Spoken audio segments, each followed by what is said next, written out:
Bonjour à toutes et à tous ma team, j'espère que vous allez bien. Pour cette nouvelle vidéo, on se retrouve pour faire un point météo pour cette fin d'année 2023. On va voir quel temps il va faire pour Noël 2023 en France, sur l'ensemble du territoire, donc c'est parti. Donc là, on a un bilan avec encore quelques jours avant le réveillon, on est en début de semaine. Et le réveillon, je vous le rappelle que c'est le 24, c'est dimanche soir, donc lundi prochain, dans une semaine, ça sera Noël. Mais quel temps il va faire pour Noël? Aura-t-on un Noël au balcon, ce qu'on a l'habitude d'avoir depuis certaines années avec Noël 2022 qui avait été un des plus doux jamais enregistrés sur le territoire français? Qu'est-ce qui va être envisagé pour Noël 2023?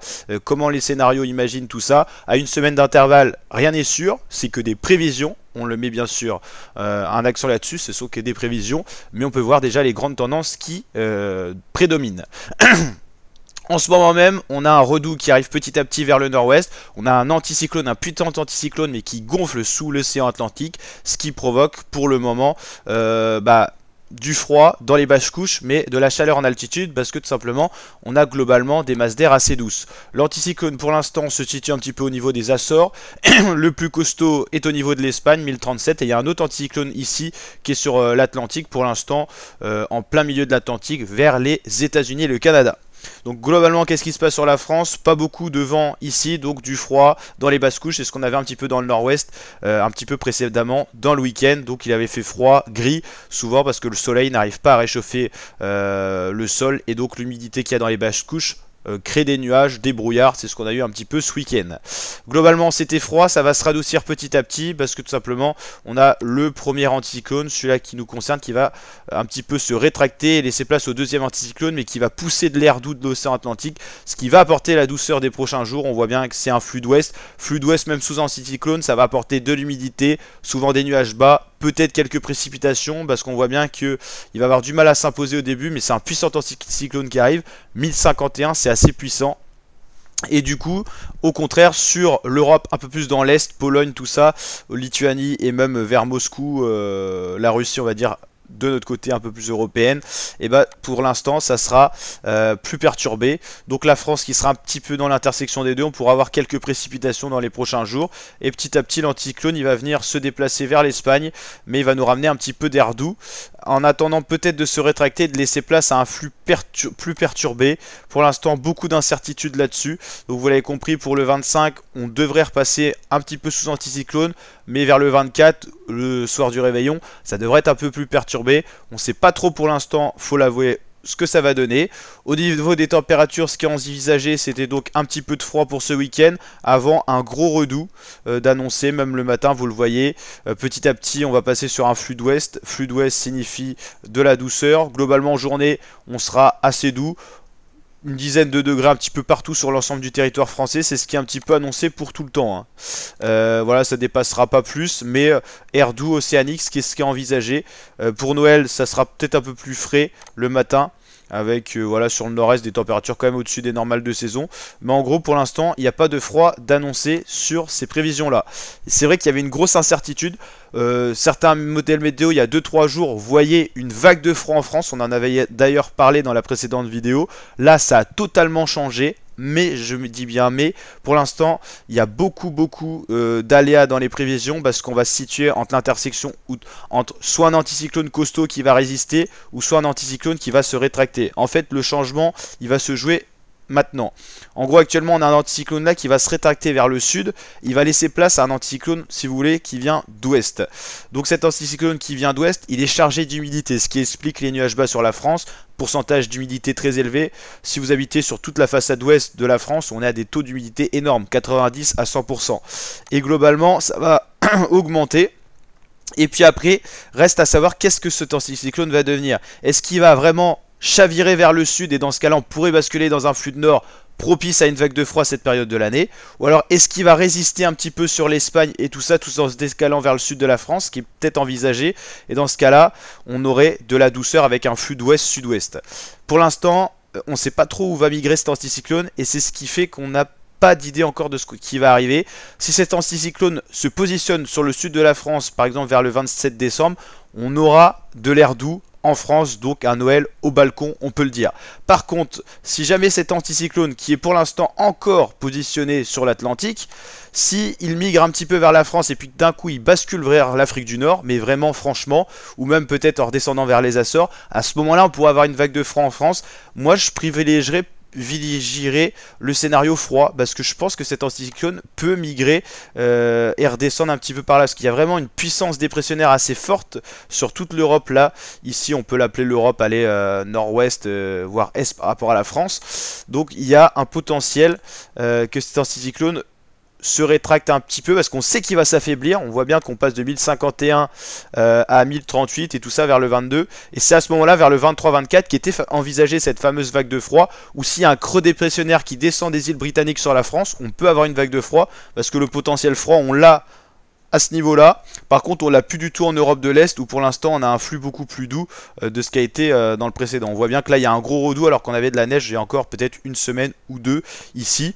Et ce qui est envisagé par les scénarios météo, c'est que le froid resterait bien assez loin de la France. Donc dans ce cas-là, pas de froid en gros. Donc pour vous expliquer un petit peu tout ça, mais plus nettement et vous expliquer un petit peu les incertitudes auxquelles le modèle européen, tout comme le modèle américain, fait face, on les a justement l'un à côté de l'autre, le GFS, le CEP, alors je sais jamais lequel est lequel, mais je dirais que GFS c'est américain, CEP c'est européen. Globalement, au jour d'aujourd'hui, on est d'accord sur ce qui se passe. On a de l'air doux en altitude, l'air chaud qui est plus léger est en hauteur, par contre on est en hiver, pas beaucoup de soleil, des nuages bas, donc du froid dans les basses couches. Grâce à l'anticyclone, on peut avoir du froid, même si on a une masse d'air douce. L'évolution pour le mardi, ça change pas.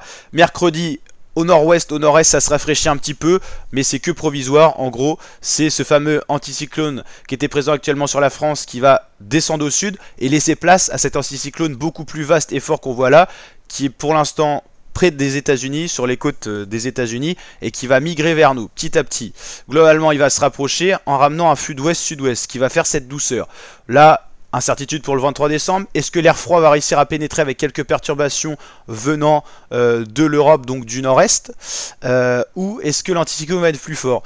Et c'est à ce moment-là que c'est très intéressant. Vers le 24-25, c'est le moment où il y aura la transition. L'anticyclone, on le sait, va se rétracter, mais qu'est-ce qui va se passer? Est-ce qu'on a une perturbation assez forte, assez puissante pour descendre vers la France et donc ramener de l'air froid, parce que les perturbations, vous l'avez compris, seront situées dans les hautes latitudes, au pôle Nord et également dans tout ce qui est Norvège, Danemark et tout ça. Si une perturbation est assez forte pour faire reculer l'anticyclone, on peut tout à fait avoir une vague de froid. Comme vous le savez en plus, ce qui favorise cette année, si vous avez suivi un petit peu la vidéo en disant qu'est-ce qu'on aura un hiver historiquement froid, il y a plusieurs ingrédients qui sont présents. Le vortex polaire, on sait qu'il va s'affaiblir cet hiver parce qu'il est pas très stable. C'est-à-dire un vortex polaire pas très stable, c'est des vagues de froid qui sont possibles à n'importe quel endroit du globe pour l'hémisphère nord, parce qu'en l'occurrence c'est l'hiver dans l'hémisphère nord. Donc à ce moment-là, on a une perturbation et moi je vois bien une vague de froid descendre soit sur la France ou soit sur Allemagne, Belgique, Suisse.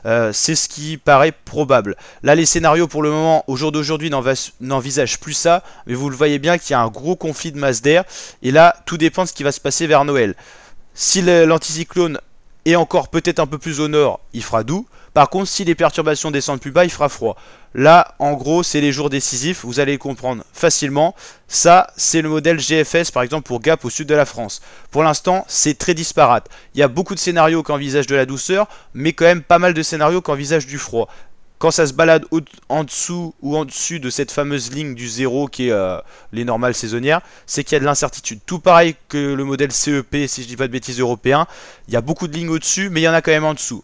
Et même idée pour là, c'est très fouillis, c'est-à-dire qu'il y a beaucoup d'incertitudes. Donc pour l'instant, vous l'avez compris, on ne peut pas faire de grosses tendances. On est sur des prévisions météo, beaucoup d'incertitudes. Mais moi, personnellement, malgré les modèles, je conserve un petit peu la vision des modèles un petit peu il y a 3-4 jours qui prévoyaient une vague de froid en France. C'est ce qui paraît plus probable. Pourquoi? Je vais vous expliquer tout simplement. Par rapport aux ingrédients qu'on a un petit peu cette année. On l'a dit, il y a un vortex polaire assez instable, ce qui fait que normalement on doit avoir des coulées fraîches un petit peu partout. Et là on voit bien qu'on a un très gros stock de froid sur le pôle Nord. Et pour l'instant, d'après les scénarios là, ce stock là ne va pas bouger. Ça paraît un peu bizarre parce que normalement, quand on a eu les phénomènes un petit peu qu'on a eu au niveau de voilà des petites vagues de froid qu'on a eu en prémisse novembre et tout ça, fin novembre, il a fait un petit peu plus froid alors qu'avant c'était une grande douceur. Normalement, on se dirige vers des coulées froides pour mi-décembre, voire la fin décembre. En l'occurrence, là pour l'instant, il n'y a pas de coulée froide dans les 2-3 jours à prévoir. Mais au niveau de Noël, il y a une incertitude. Donc là, je vous invite à suivre les tendances. On fera des bilans sur la chaîne YouTube. Mais je pense que tout peut encore changer niveau scénario. Il y a une grosse incertitude. Et c'est vrai que quand on regarde ces modèles-là, on voit de la douceur. Mais attention, parce qu'il y a une grosse zone d'incertitude. Cette zone d'incertitude, elle se situe au niveau de la France. Parce que pour l'instant, là, si on voit ce scénario-là, on se situe pour le nord-ouest peut-être dans les normales saisonnières alors que le sud bien au-dessus. Attention, on n'a pas encore cette zone de conflit. Si cette zone de conflit se situe 200 km plus au sud, on aura du froid sur la France. Si elle se situe ici ou 100 km plus au nord, il fera doux. Donc voilà, c'est toute la difficulté. Et voilà, les modèles s'ajustent tous les jours, ça montre bien l'incertitude qu'il y a. La plupart prévoient de la douceur, mais à surveiller, comme je vous le dis, à prendre avec des pincettes et à suivre dans les prochains jours. Il y a beaucoup d'incertitudes. Et vu que la France se situera entre la frontière entre le froid et le chaud, à surveiller dans les échéances qu'on a, il y a beaucoup de chances que ça change encore et que ça se réajuste. Il y a 3 jours, par exemple ce modèle GFS, vous voyez de la neige en pleine sur le nord-ouest de la France, notamment en Normandie. Donc voilà, c'est l'incertitude qui prédomine. Et globalement, la chaîne météo, eux, voient aussi de la douceur. Donc il y a quand même 3 scénarios qui envisagent de la douceur. Je vous l'ai dit, attendez 3-4 jours, ça va certainement changer. Moi je vois bien que ça puisse changer.